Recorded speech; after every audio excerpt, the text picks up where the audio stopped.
One of the most frequently mentioned nations in the Bible are the Philistines. As ancient Israel's staunchest enemy, the Philistines are portrayed very negatively in the Bible and are depicted as violent barbarians. And the Bible's constant negative portrayal of this nation has caused modern scholars to dismiss the biblical accounts dealing with this nation as Israelite propaganda.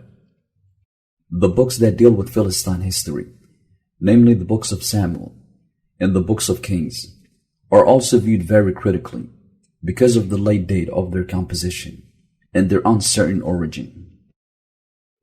These books are believed to have been composed centuries after the times which they claim to report, and the stories that they narrate are believed to not have been written by first-hand witnesses of these accounts, but to have been derived from extra-biblical sources, some of which are referenced in the narratives themselves, like the Annals of the Kings of Judah and the Annals of the Kings of Israel. Now the rest of the acts of Rehoboam, and all that he did, are they not written in the book of the Chronicles of the Kings of Judah? Behold, they are written in the story of the book of the Kings.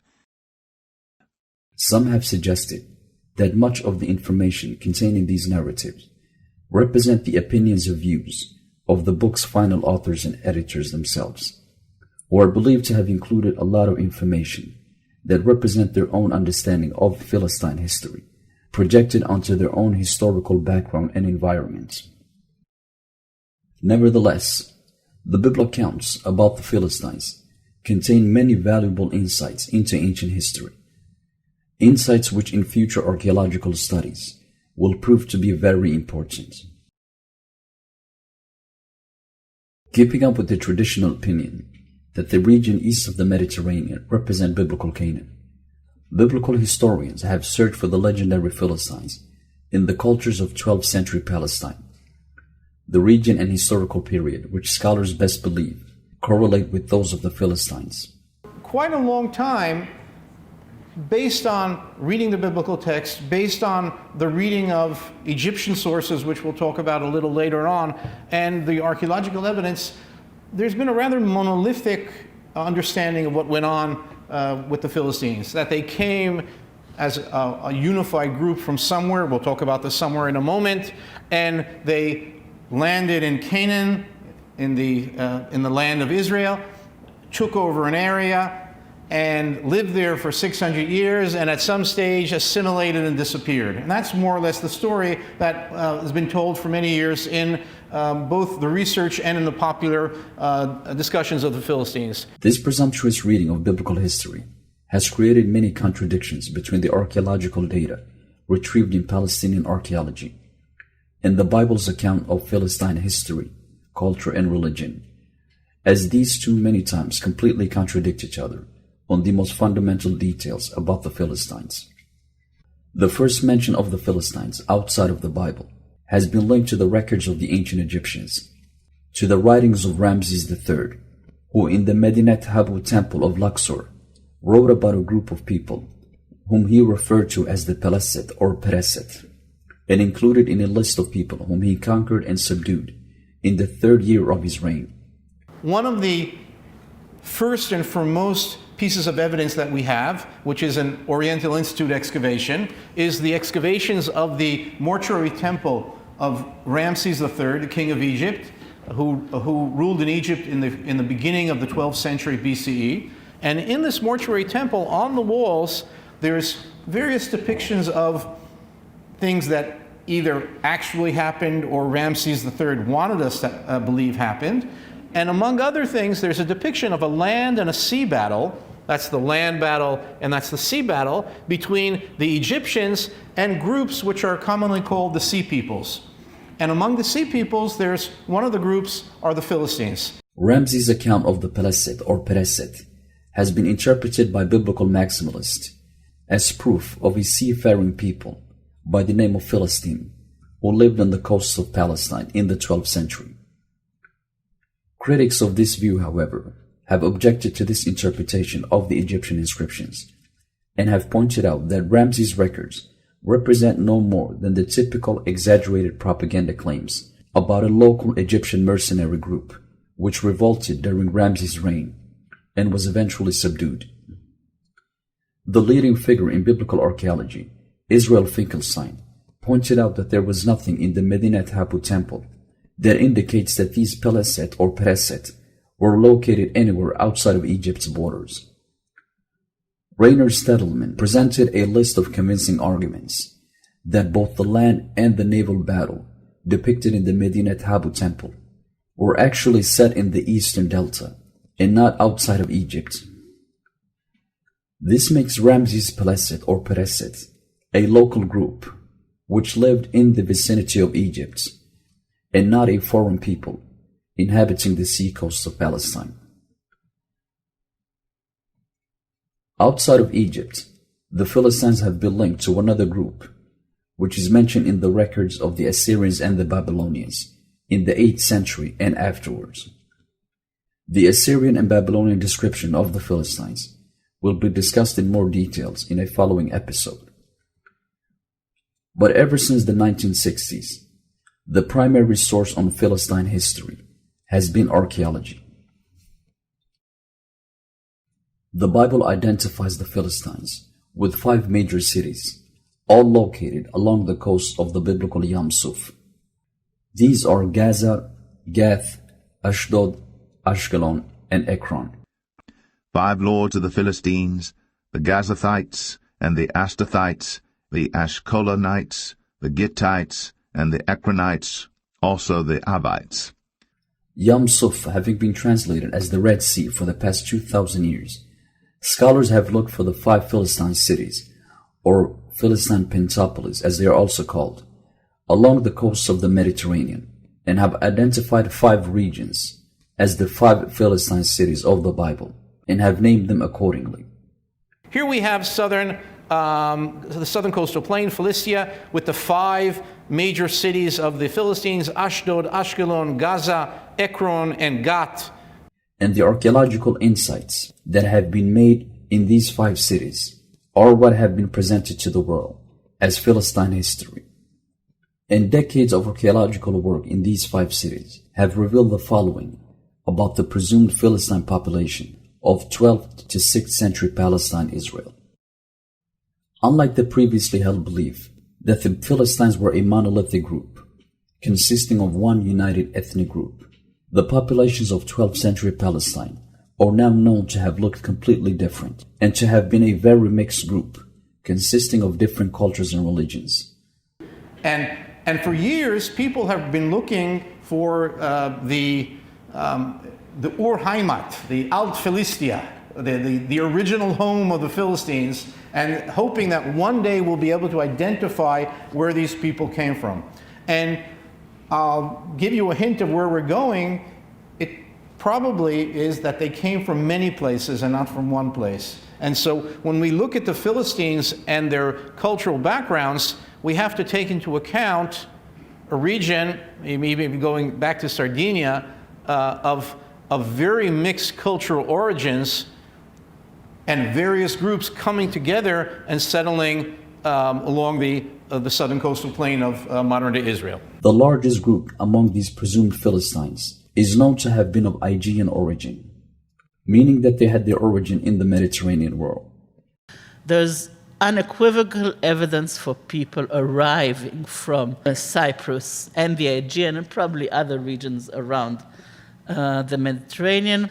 And again, they do not come, it seems so, they do not come as a consolidated entity.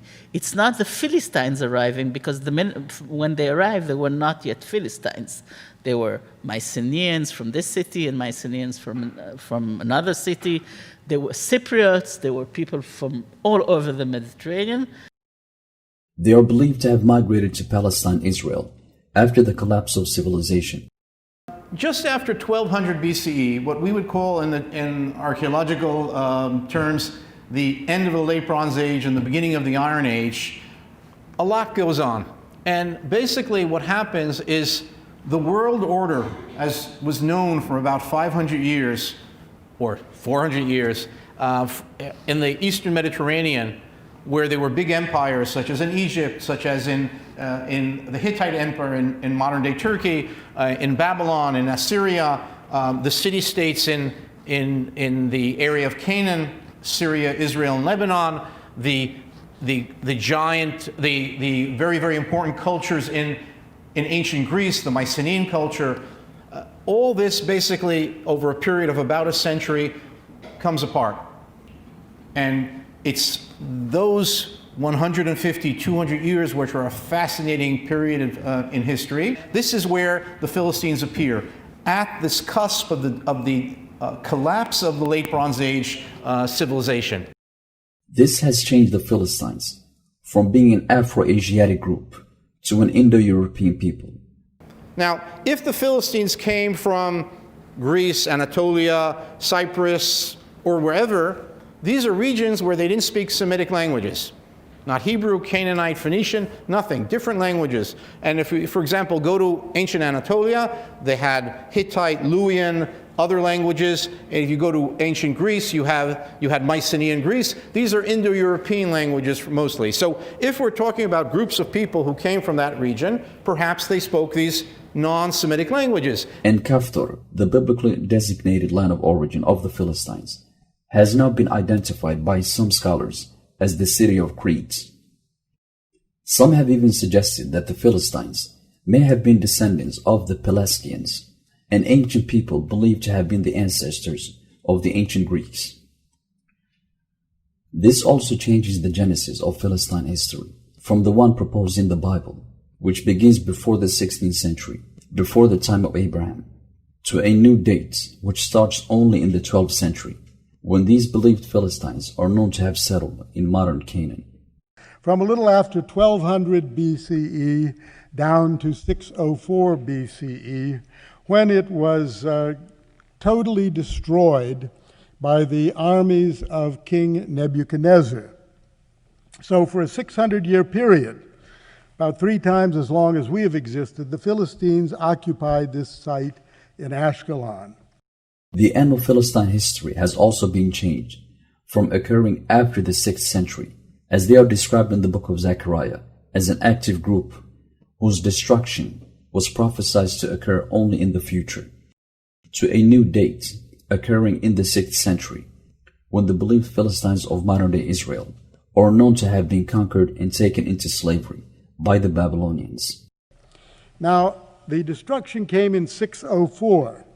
Last days of Ashkelon were quite well documented, especially in the annals of King Nebuchadnezzar, who says that he turned Ashkelon into a tell forever.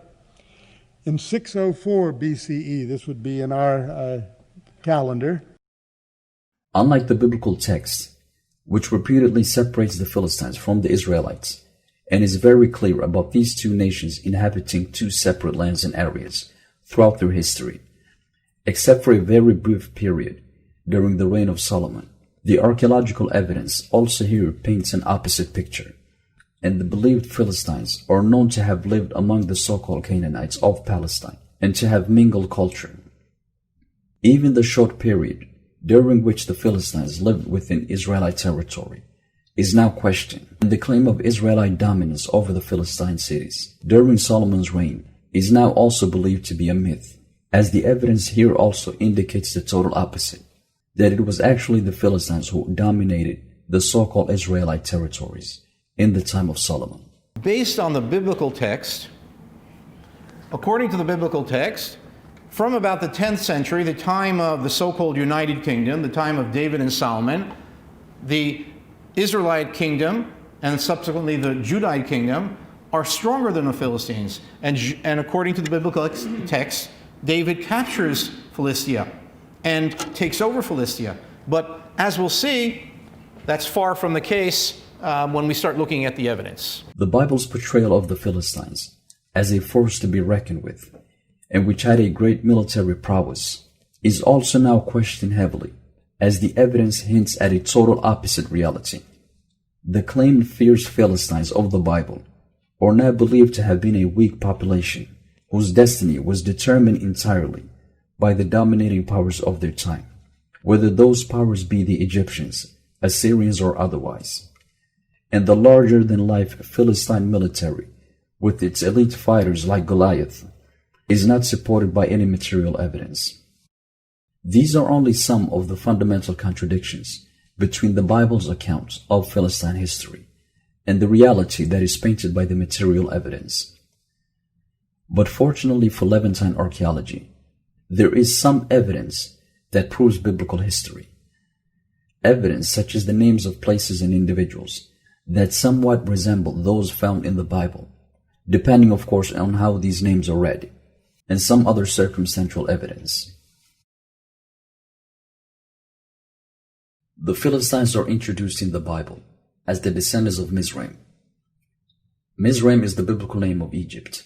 And Mizraim begat Ludim, and Anamim, and Lehabim, and Naphtuhim, and Pathrozim, and Casluhim, out of whom came Philistim, and Caphtorim.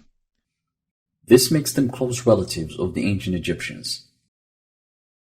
Their historical timeline is described as stretching from before the 16th centuries to after the time of Zechariah in the 6th century, so a little over 1,000 years. Their original homeland is identified as Kaftor, a region which, as discussed in a previous episode, was located around modern-day Aswan in southern Egypt. Are ye not as children of the Ethiopians unto me, O children of Israel, saith the Lord? Have not I brought up Israel out of the land of Egypt, and the Philistines from Caphtor, and the Syrians from Kir, because of the day that cometh to spoil all the Philistines, and to cut off from Tyrus and Zidon every helper that remaineth? For the Lord will spoil the Philistines, the remnant of the country of Caphtor. Although the Bible repeatedly identifies Caphtor as the land of the Philistines, it is also very clear about pointing out that the Philistines had left Caphtor centuries prior to the encounter with the Israelites, and that they did not inhabit this region throughout the biblical saga. Caphtor is simply their land of origin, and not their geographical location during biblical times. The most revealing detail about the Philistines, besides their ethnic reality, is their geographical location. The Philistines are repeatedly described as inhabiting the coast of the biblical Yam Suf. The Yam Suf, as we've discussed in previous episodes, is the Nile River, and not the Red Sea. This places the Philistines along the Nile River. The biblical text identifies Philistine territory as stretching from Egypt and all the way to northern Canaan. In modern terms, this would correlate with the area between Ethiopia and Egypt. The book of Joshua describes the Philistines as inhabiting in the 11th-10th century BC between an area south of Egypt called Shechor and all the way to Ekron, a city located in northern Canaan. This is the land that yet remaineth. 5 lords of the Philistines, the Gazathites, and the Ashtothites, the Ashkolanites, the Gittites, and the Ekronites, also the Avites. In the time of Saul, roughly 10th century BC, the Philistines lived as far south as the borders of Judah, somewhere on the eastern side of the Saharan Desert between Sudan and Ethiopia. The latter books of the Old Testament describes them as living along the coast of the Nile River. Therefore thus saith the Lord God, Behold, I will stretch out mine hand upon the Philistines, and I will cut off the Cherethims, and destroy the remnant of the seacoast. Woe unto the inhabitants of the seacoast, the nation of the Cherethites! The word of the Lord is against you. O Canaan, the land of the Philistines, I will even destroy thee, that there shall be no inhabitant. But in the time of Isaiah, roughly 8th century, the Philistines, or at least some Philistine tribes, lived on the western side of the Nile River. This region, stretching from southern Egypt and all the way to the east-central parts of the Sudan Desert, we're told was the area inhabited by the Philistines throughout the biblical saga. And any search for the Philistines must begin and end in this territory only. So which people could the Philistines have been? Which group was closely related to the Egyptians, inhabited between the 11th and 7th century BC, the shores of the Nile River, and were located just south of Egypt, but north of Ethiopia? and northeast of ancient Cush. The biblical Philistines were the Nubians, and as we will see, particularly Lower Nubia. These are the people whose history and culture the biblical authors write about under the title of Philistines. Unlike ancient Egyptian history, which has been preserved through the ages, thanks to the Egyptians' long literary culture, Nubian history has not been as well preserved or documented, and consequently not as much is known about ancient Nubia as ancient Egypt. This is primarily due to the Nubians not developing their own writing system until the 3rd century BC, and the writing script which they developed, known today as the Meroitic script, has proven very difficult to decipher. All that we know about ancient Nubia is based entirely on the writings of the ancient Egyptians and the Greeks, and the archaeological insights that have been made in ancient Nubia in the past few decades. This is one of the reasons why the biblical accounts will prove to be a very important source of information in future research into Nile Valley history, as they contain many invaluable insights, particularly into the period between the 11th century and the 8th century, which happens to be exactly the period in Nile Valley history that historians know the least about. Contrary to popular belief, the region and cultures referred to in modern times as ancient Nubia were not monolithic cultures, but were made up of many different cultures, ethnicities, and even languages. The Nubians never identified themselves as one group, but were always recognized as a very diverse bunch, and the general usage of the term Nubian only came into existence in Roman times. The region known commonly as Nubia, meaning the area stretching from the 1st to the 6th Nile cataract, was in ancient times divided into two main regions, Lower Nubia and Upper Nubia. Lower Nubia was the region between the 1st and 2nd cataract, while the region between the 2nd and the 6th cataract was known both to the Egyptians and, as we will see, also the Hebrews, as Cush. The history of this entire region has been divided into different cultural groups and periods.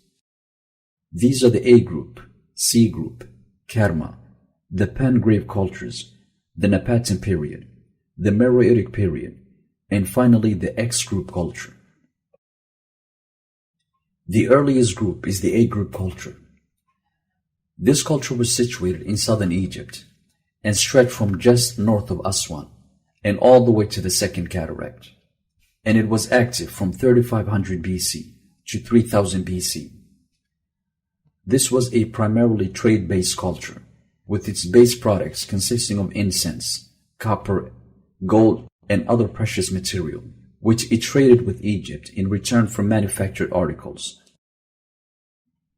The A group was destroyed by pharaohs of Egypt's first dynasty around 3100 BC, and as a following, the Nubian population of this culture was pushed further south, which led to northern Nubia being uninhabited for the following centuries.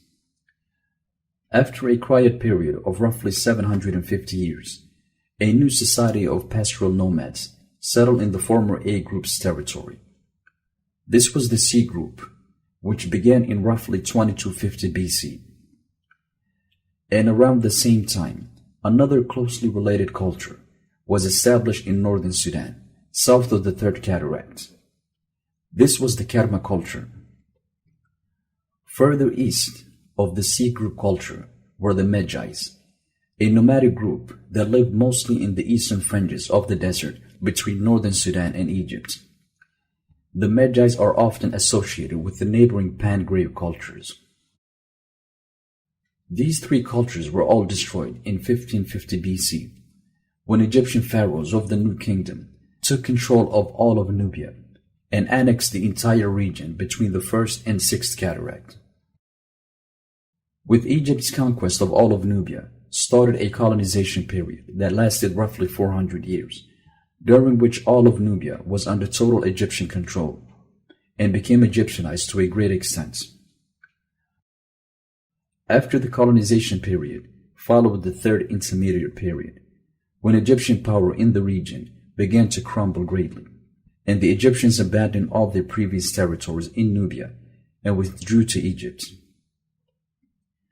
Egypt declined greatly in power and influence in the region south of the First Cataract, and withdrew its forces from Nubia and put all its focus mainly within its own borders. And this remained the case from the 21st dynasty all the way to the 25th Cushite dynasty, when Nubia conquered Egypt. From the 1100 BC to the establishment of the Cushite Empire in 750 BC, nothing is known about Nubian history. We don't know what the political climate of the Nile Valley looked like, who ruled over which area, or what was going on in this part of the world at this time. It was also during this exact period that the biblical saga between the Israelites and the Philistines played out. The establishment of the Israelite monarchy in Ethiopia and Sudan coincided for the Hebrews with a serendipitous period in Nile Valley history, a period which made it almost effortless for the Israelites to conquer great territory along the Nile coasts of Sudan and Ethiopia and establish their monarchy without being challenged by the superpowers of their time. Monarchic Israel begins in roughly 10th century BC and continues for little over a century. The peak period was from the 10th century to roughly mid-9th century.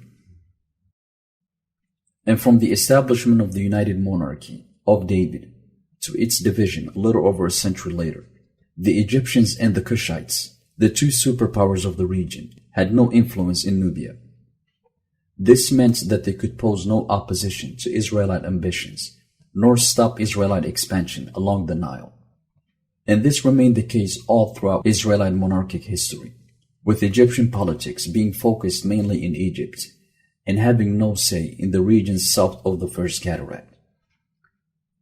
This explains why there is virtually no mention of the Israelite kingdom of Ethiopia in the Egyptian records, for the same reason that there is no significant mention of Nubia in the Egyptian records from this time period. Not only because monarchic Israel was active for only a little over a century, but also because, as far as the Egyptians were concerned, the establishment of the Israelite monarchy in the Ethiopian highlands had no significance for them, and was probably no different from the establishment of any of the many local kingdoms that were located along the Nile, and which saw a rapid rise and decline in power. Not only was Israel located very far from Egypt, actually a distance which in ancient times was considered astronomical, but the Egyptians also only mentioned in their records nations or powers which they were in conflict with, or territories which they had affairs in, and the act of recording the history or even existence of a contemporary culture as an act of mere historical preservation is a much later phenomenon, which began only in the time of the Greeks. The Bible doesn't mention any significant conflict between Egypt and Israel during the United Monarchic period, which would merit the Egyptians writing about it or documenting it in their records. They would also have no conflict with Israelite annexation of Lower Nubia, since the area from the First Cataract and southwards was already lost a century earlier, and by this time was considered foreign Nubian territory. The Cushites, who if united during Israelite conquest and expansion along the Nile, would have been the biggest rivals and strongest opponents, also had no interest in the territories conquered by Israel for mere geographical reasons. The Cushites, prior to the Napatan period, were situated mainly west of the Nile, and as explained in the episode describing the geographical borders of ancient Israel in Ethiopia and Sudan, the western borders of the land of Israel ended with the Nile itself and did not go beyond the Nile.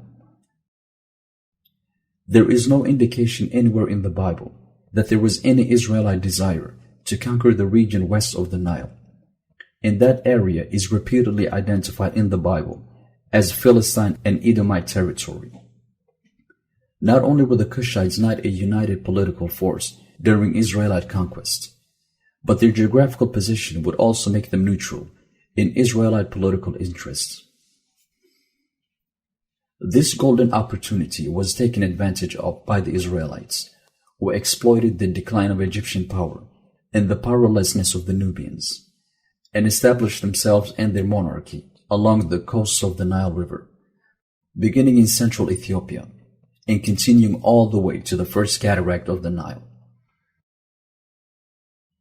The Israelite conquest of regions which previously were controlled by the superpowers of the time is remembered in Isaiah 43, where the establishment of Israel along the previous territories of Egypt and Cush is explained as a miracle from God. For I am the Lord thy God, the Holy One of Israel, thy Saviour.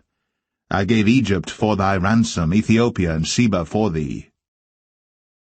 Although this massive territory did not remain too long under Israelite possession, the Israelites did establish themselves along the Nile coasts for a little over a century before collapsing due to internal affairs.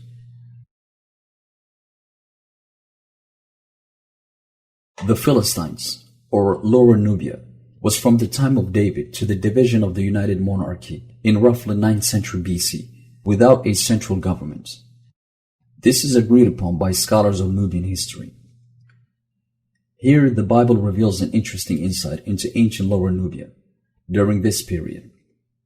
We're taught that the Nubians were actually not completely stateless, but were ruled by 5 city-states, which the Bible calls seranims. Exactly how large or powerful these city-states were is not specified, but judging by how most of these were incorporated into Israelite territory during the reign of Solomon, they could not have been very powerful. The claim of Philistine city-states has been rejected by Levantine archaeology, where no evidence has been found of the 5 city-states described in the Bible.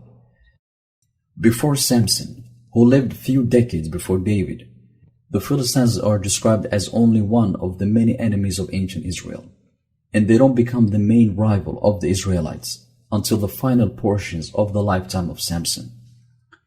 This was most likely because it was during this period that the Israelites began their attempts to conquer the territories of the Philistines and establish the Israelite monarchy along the borders of Lower Nubia.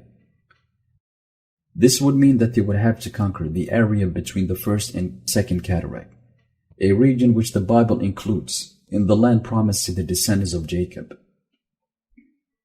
This would naturally lead to border wars between the Israelites and the Philistines, who continued their armed resistance against the Israelites until the time of David, who finally conquered Lower Nubia and annexed it completely. The Bible's cultural memories of the Philistines was preserved and transmitted orally through the centuries, and as a result, many details about the history and culture of ancient Lower Nubia have been lost and mixed. But we still find many sporadic details in the biblical narrative that contain great insights, and which, when used properly, can be good tools in our attempts to reconstruct ancient Israelite history. The Bible describes the economy of Philistia, the land of the Philistines, as consisting of agriculture, animal husbandry, and trading slaves, silver, and gold. And Philistia is described as a land which had great gold deposits. Then also King David dedicated unto the Lord with the silver and the gold that he brought from all these nations, from Edom and from Moab, and from the children of Ammon, and from the Philistines, and from Amalek. This has been contradicted greatly by Palestinian archaeology, where no significant gold deposits have been found, neither in ancient nor modern times. Contrast this with Nubia, which is believed to have received its name from the Egyptian word for gold, nub, and is known to have been a major center for gold minery for thousands of years. So much that the main reason behind Egypt's first conquest of Nubia was none other than to get to the gold deposits of Nubia, which Egypt controlled and exploited for centuries. Even the following Napatans and Ptolemaic exploited Nubia for its gold deposits. The cities of Philistia are described as fortified cities, with large forts built in them for unknown purposes. Levantine archaeology has identified the fortified cities of Philistia with some ancient ruins in Palestine, ruins which hardly could pass as forts, but were most likely ancient temples built to ward off intruders, and not the strong fortified buildings, and temples that the Bible associates with ancient Philistia. Along the Nile coasts, between the first and second cataract, we find the famous great fortified cities and temples of Lower Nubia. As already stated, since the Old Kingdom period, the Egyptian monarchy looked upon Nubia as a region where profitable materials could be extracted. This led the Egyptians to investing greatly into Nubia, both militarily, culturally, and of course strategically.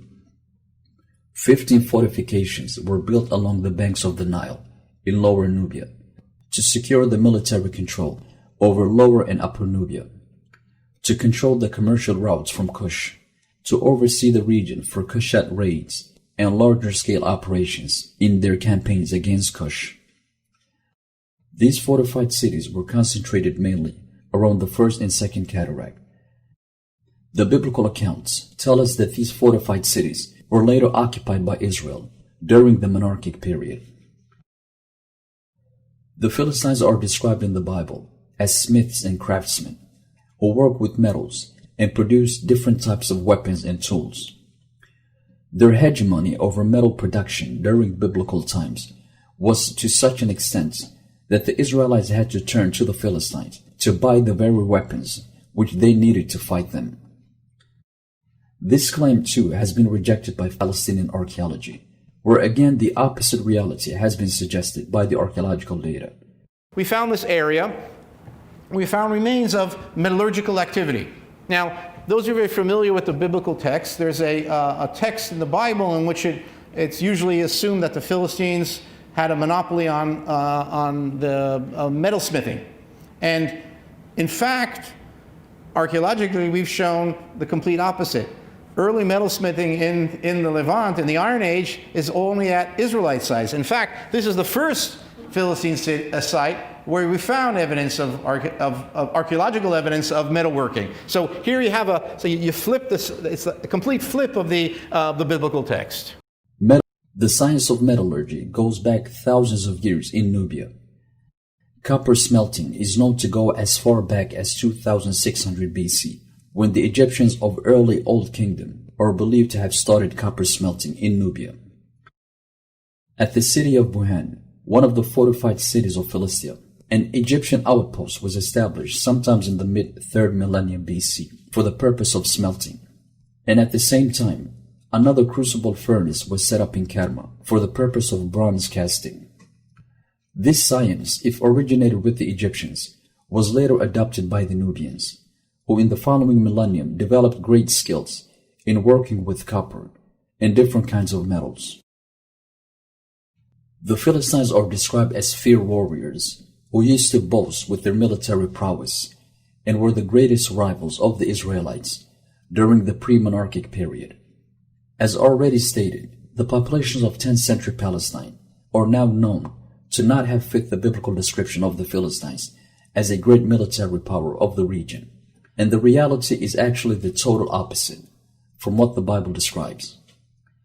The Nubians, on the other hand, were known throughout the ancient world as fierce warriors, and their military might and superior war tactics were romanticized even in the writings of the Greeks. They are known to have taken on the superpowers of their time, especially the Egyptians and the Persians, and to have completely dominated them in the battlefield. The most fierce Nubian warrior group was the Magi's. This group is mentioned as early as 2400 BC, when Egyptian texts record them as warriors serving in the Egyptian military. The Magi's were most likely the Philistine tribe, which used to battle the Israelites in the time of Samson and David. Not only are they situated exactly in the region that the Bible places the Philistines, namely the area just south of Egypt, but their hostile and warlike culture also fits perfectly the Bible's description of the Philistines. The biblical description of Philistine military gear also reminds us very much of the Nubians. Before the New Kingdom period, the main weapon of the Nubians was the bow and arrow. But after the New Kingdom, great changes were made in Nubian and Egyptian weaponry. Suddenly, different types of swords and spears were being used, and full body armor, which Nubian kings and war generals would wear to battle, were introduced. This reminds us very much of the Bible's description of the Philistine warrior Goliath's battle armors, which we're told included a full body armor that covered most of his body. And there went out a champion out of the camp of the Philistines, named Goliath of Gath. And he had an helmet of brass upon his head, and he was armed with a coat of mail, and the weight of the coat was 5,000 shekels of brass. And he had greaves of brass upon his legs, and a target of brass between his shoulders. The description of Goliath himself resembles very much what we know about the Nubian people. The name Goliath, or Giloth as it is written in biblical Hebrew, is very revealing. This name, which would have to be an indigenous Philistine name, would have to be rooted in the Cushite dialect. Palestinian archaeology has found some linguistic connection between this name and inscriptions that have been found in Palestine. We have a few inscriptions, most of them undeciphered, and one from Tel Safi, which may give us a little hint of what's going on here. And we found 8 incised signs, which if we turn them into English letters, it would be ALWT, Alwat, or something like that, and then a line breaking between the words, and WLT, Walat. Why is it the so-called Goliath inscription? Because for many years, it was an assumption that there was a Lydian king by the name of Alwatis. Lydia in the Iron Age Turkey, about 8th century BCE, his name was Alwatis, and it was assumed that Goliath is like a form of the name Alwatis. Unfortunately, the inscriptions found in Palestine are written in an Indo-European language, which is completely separate from the Afro-Asiatic language, which the biblical Philistines, who are described as closely related to the Egyptians, would have spoken. From a very extensive analysis, this is probably names which are Indo-European names, non-Semitic names, but written in the local alphabetic script. The name Goliath is used even in modern times in the largest language in the Cushite language group, namely the Somali language, where the name Giloth still appears as Guled, a name which fittingly means champion. Also, Goliath's extraordinary height resembles very much the legendary Nubian height and physique. The archaeological findings in Palestine have revealed that the average height of the believed Philistine population of 10th century Israel was actually roughly 5 feet, and that the people of this region were uniquely short and lived short lives. From the remains, the skeletal remains that we have of Philistines and of various people that live in the land at the time, the Philistines are more or less the same as everybody else who lived here, and that's, by the way, very important. We don't have any evidence of giants. I can assure you that if I would find one large finger bone of a large size, I'd publish it. And apparently, the Philistines, as far as their stature, their size, are very similar to the ancient peoples in this region. The average height of someone in antiquity was 15, 20 centimeters shorter than the average height today. This is contrary to the Bible's description of the inhabitants of both Cushite Saba and Philistia, who are described as a people of great stature, very tall and strong in physique. And of the Sabaeans, men of stature. Not only is this illustrated in the depiction of the legendary Philistine warrior Goliath, who is always remembered for his exaggerated height, but also in the stories of the previous inhabitants of the Philistine cities of Gath, the Anakims, whom we're told were part of the legendary Nephilim family, a people known for their great stature. The word Nephilim is grossly misinterpreted in Bible translations and is often linked to the story of the fallen angels in Genesis, where the same word Nephilim is used to describe the fallen ones. There were giants in the earth in those days, and also after that, when the sons of God came in unto the daughters of men, and they bare children to them. The same became mighty men, which were of old, men of renown. The reality of the word Nephilim is actually much broader. This word is rooted primarily in the word nafal, which means to fall, but also to be accepted, to divide, to overthrow, to lie down, to be inferior, and more. When the word Nephilim is used for the Anakim inhabitants of the Philistine city of Gath, or for any other group in the neighboring cities of Philistia, it is always used within the context of height and stature, and is therefore best translated as giant. This matches perfectly with the phenotype of the Nubian population of both modern and ancient times, whose legendary height and strong physique has been captured not only in the Egyptian drawings and Hebrew writings, but also in the writings of the Greeks. The legendary Nubian height, which even in modern times averages about 6'4" for men and 6 feet for women, would in ancient times be seen even as more extraordinary and unique when compared to the much shorter Egyptians and Hebrews. Fun fact, the root of the Hebrew word for Philistia is falash, and the root of the word falash is in turn falah. This word also happens to be the suffix in the word Nephilim. Could this explain the real meaning of the name Philistine? Could Philistine simply mean the land of the giants, meaning the tall Nubian population of Lower Nubia? Also, the Bible's description of Philistine religion is quite revealing. The main Philistine deities that are listed in the Bible are Ashtar, Baal-zebub, and Dagon. It is very possible that the biblical authors simply rebranded ancient local Nubian deities who were known by totally different names and titles, with Semitic names. An example of this can be seen in the book of Exodus. As explained in the episode dealing with the exact Exodus route out of Egypt, the biblical author rebranded the Egyptian deity Amun with the Semitic name Baal-zephon. We can see examples of this practice continuing even into the New Testament, where a deity whose Hebrew name is Abaddon is rebranded as Apollyon. And they had a king over them, which is the angel of the bottomless pit, whose name in the Hebrew tongue is Abaddon, but in the Greek tongue hath his name Apollyon. It is very possible that the same thing happened with the Philistine deities, whose names were rebranded with Semitic names for the Bible's primary Hebrew audience. The main deity of the Philistines is identified with the three-letter name DGN. No search for Dagon worship in the Aegean world has yielded any results, but it is known that another deity by an identical name was worshipped in Syria as far back as the second half of the 3rd millennium BC. The early worship of this deity in the Levant has created suspicions that Dagon was most likely a local Levantine deity, whose temples and places of worship the Philistines simply conquered and inhabited after settling in Palestine.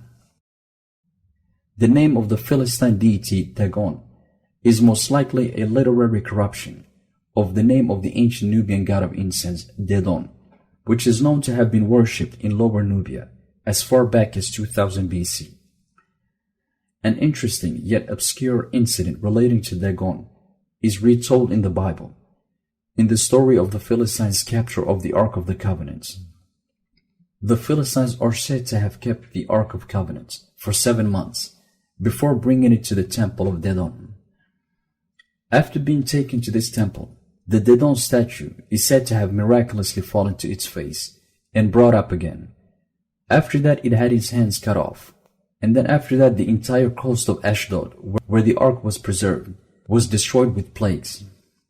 Dagon was moved to another place, only for that city also to be troubled with plagues.